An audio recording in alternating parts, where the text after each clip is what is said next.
welcome people. This is the Dark Linear here, bringing you a video, a very delayed, very delayed video on the movie that I went to see. I think it was actually 2 weeks ago, 2.5 weeks ago. It was a while back. Yeah, 2.5 weeks. And that's Transformers, Rise of the Beasts. Oh my days, it was. Oh, before I begin this video, this cat, I've got a cat, and she always ends up disappearing, going all over the place, and I'm trying to rein her in, but she just goes all over. Like, she jumps off the fence. We went to go and get her. It was absolutely a nightmare sort of thing. Went over to that neighborhood, and because basically where she's caught at, there's two high fences. Well, there's one high fence here, and there's a low fence here, but it's relatively high, and obviously it's just, we've got to have that fence repaired because she just finds ways to get over. And now, this is where she's at.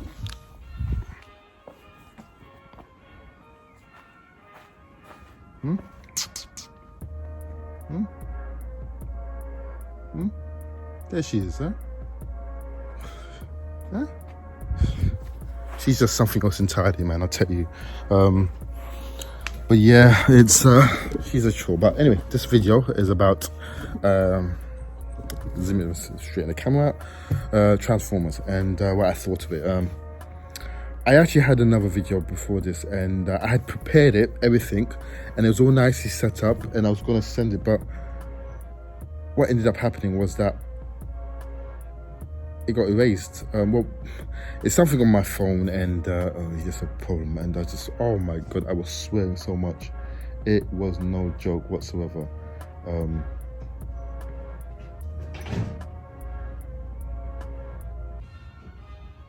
So jumping over, you know. Hang on a second, let me just check. I'm gonna have a look.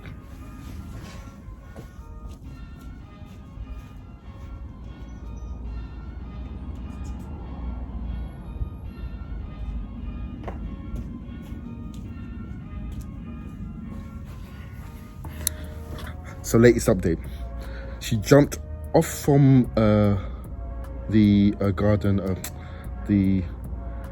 garden house that she was staying on. She was actually perched there, and she jumped. You heard all that commotion there, so she's gonna come. Maybe she's gonna make her appearance, you never know, but by the end of this video. But yeah, so back to that, I ended up preparing the video, and it was all nice set up.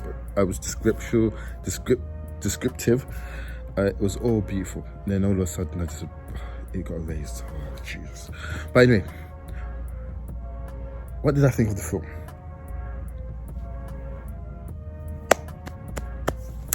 Well done. Stephen Caple Jr. Oh my days. When I heard he was developing this and when he was going to film this, I was sort of I was excited, because for one, we were going to move away from Michael Bay and his atrocities of what he's done with the past franchises. Except for number one, which wasn't too bad, but he had basically butchered the whole thing from top to bottom. He had no idea what he was doing. It was convoluted, it was jarring, it was made fun of. He just did not, for me, take the film seriously at all, which was more of a parody of his own self. And it was hurtful and harmful to see him, one of my best franchises, I would say, to see him do this. Oh god, the last night, yeah, that took it out for me. But I'm happy to report that, yeah, Stephen Caple Jr., he delivered the good. He did fantastically well. It wasn't overly perfect, but by all means, it was definitely perhaps my best favorite live action Transformers movie. Bumblebee was a fantastic introduction. Loved it, and I love the fact that it is now set out on its own path. Yeah, from the visual effects, one or two times a bit ropey, but no, brilliant. It was great. It was great to see Optimus Prime. It was great to see Unicron visually. It was great to see him like come to life, like, oh my god, as a planet, not his robot form, but a planet. And it was, oh my days, it was like, oh, great, man. And the cinema that I went to, it wasn't really packed. It was actually quite, it was not really that much people. And I think because the franchise had been hurt because of Michael Bay, and a lot of people weren't trusting of where, obviously, we hear the Transformers, people roll their eyes and they just think, you know, he has damaged that franchise to some point. It really is up to now we forward going or where we see it. But for what was done, you know, thanks to Travis Knight with Bumblebee, and now with Stephen Caple Jr., yeah, it's amazing. He did a fantastic job. I loved what he was doing. From the Earth Maximals, we see Cheeto, Rhinox, fantastic, Air Razor. Who else did we see? That was really it. No Rat Trap. Hopefully he might come in the sequel, you know. I want to see a lot more Maximals. But it was great to see their appearance. It was great to sort of see where they were going. The Autobots, oh yeah, it was only a small amount of them really. I mean, you had Optimus Prime, Bumblebee, RC, Wheeljack looking a little different, and then you've got the star himself, Mirage, played by Pete Davidson, and he was fantastic. He was just like a very charismatic, very sort of jokey, very jovial, laid back sort of, you know, like Porsche, you know, and set in the era, was it 1984, you know, so definitely was a bit of a homage to all that era. The Twin Towers was represented there. There were so many snippets here and there that Stephen Caple was really paying attention to, like from the soundtrack, the hip-hop soundtrack during the 80s, you know, you got Notorious B.I.G., you had, I think, Tribe Called Quest, I think Naughty by Nature, I think you had a bit of that, but a lot of that influence was buried deep in there. Amazing. There's some sort of scores. So I think there was a score that was from the first Transformers movie that Michael Bay did. That was played through. Oh, it was just amazing and beautiful. What else there was? There was the story was absolutely good. It was actually not bad.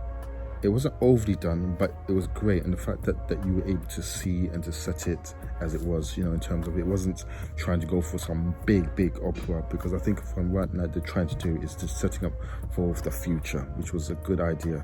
You know, Unicron will be that impending threat that we're going to go and see and stuff, and you know, it's going to set things up big time if obviously things go accordingly, which, yeah, I mean, the movie had done really well, and I think it's made its budget, which is good. So, but yeah, the story was great. Again, the stars, you know, Auntie Ramos, really good, you know. And I forgot the young actress. She was in Judas and the Black Messiah.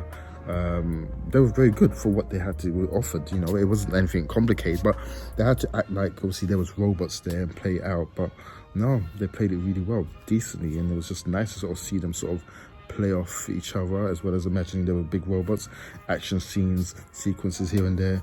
And oh yeah, as far as the action, you know, we got to see the robots fighting in camera, like no dodgy camera reviewing.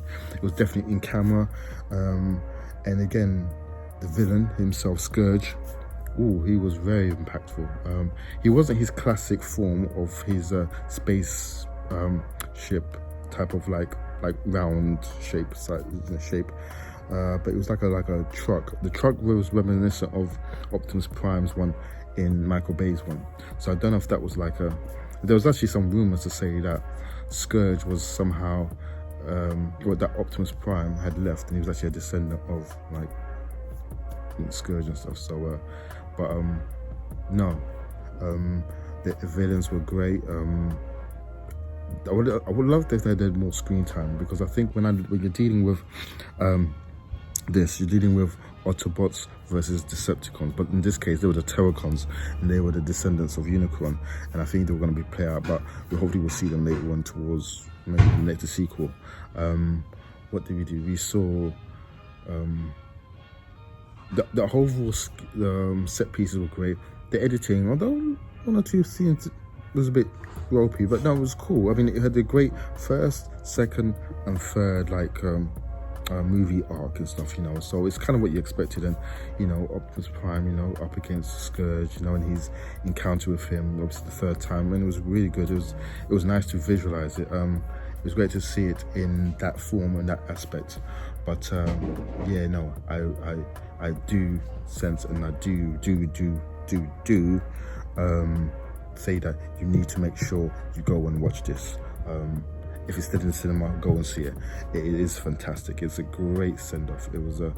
It's a beginning to what it will be, and what the future is. And there was obviously a very, very, very at the end. That was like a very this one was a bit.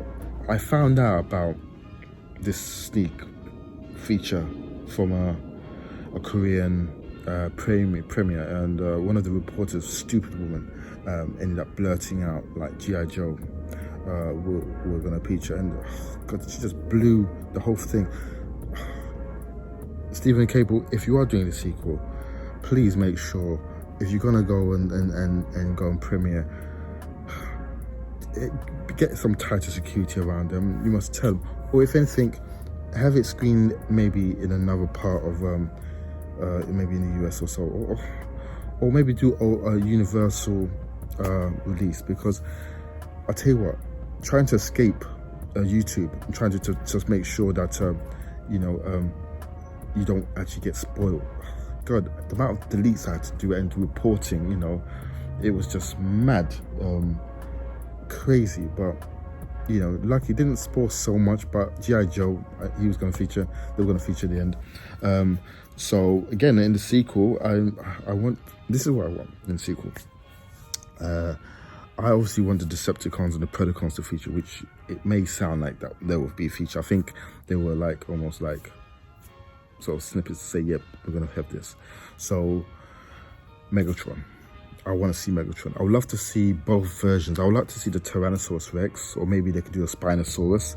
And I'd like to see the Decepticon version with him as a militarized tank or so. You can't use him a gun because the gun is too short or too small.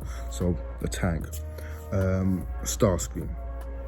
Sorry, it's from the Decepticons, right? Starscream. Soundwave. Who else would I like to see? I'd love to see the Constructicons. If not the Constructicons, I would like to see the Combaticons. Maybe one of those. Who else was there? There's probably so many I can really pitch off a name. I mean, it goes from the cameras, Inceptor. I think the Incepticons, but the Incepticons will probably be Predacons. And in the Predacons, we know of there being Pterosaur, we know there's Waspinator, we know there's Black Arachnia, we know there's Rampage, Dinobot. Dinobot will be an interesting one, because obviously they want to probably see whether they're going to do it justice, whether he's going to be the bad turn good. You never know. And who knows, I would love to see the Dinobots as a collective as well. I mean, where you can go in so many directions. And also, if you're going to do spin-offs, which I think this would work, do it off-world, do it nebulons. Maybe that could be the start of the Headmasters, the Target Masters. That could be someone. You could see maybe Titanic, from Fortress Maximus. The Decepticons could venture there, because we've seen that Unicorn has made his presence aware, so maybe the universe is aware of there's a threat. Maybe the Wreckers are them. They are legit. They are like the Marines of the Transformers. They're the hard bearing ones. They're the ones that knuckle up. So man, make sure you do that, please. I am a Transformers fan. I am an avid G1 fan, Generation 1. What you did with this movie, you basically placed everything of my childhood all in one. Although Bumblebee did that, but I think you paid so much close attention to things here and there. I would probably like to see a lot more robot interaction. And doesn't necessarily have to be fighting, but just more robots, communication, talking, chatting, getting their mission objectives. You don't have to have any more or less human. I believe the human element, I do understand they are there, but I don't believe they should have to be the go-to. I mean, it should be a robot story. It's their story, and if you can make it less about Earth and make it its own, that'd be amazing. But what else can I say? That's really it, really.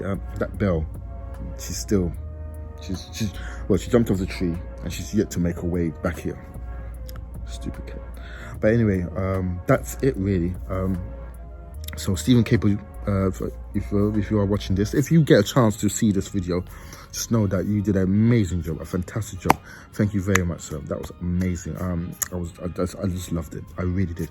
I went to see it 3 times, sort of thing. So, and yeah, I was very nervous about this movie coming because I wanted to get its flowers. I wanted it to get really its show, and I think this summer, being clustered with a lot of blockbusters, we've been getting us into the Spider-Verse. Obviously, you got The Flash, Indiana Jones, Teenage Mutant Ninja Turtles. You know, it's claustrophobic, and having to put yourself in the mix is hard. But I think you succeeded. It did its well, even with the leaks here and there. But no, it told its story. It did well. I loved it. Loved every bit of it.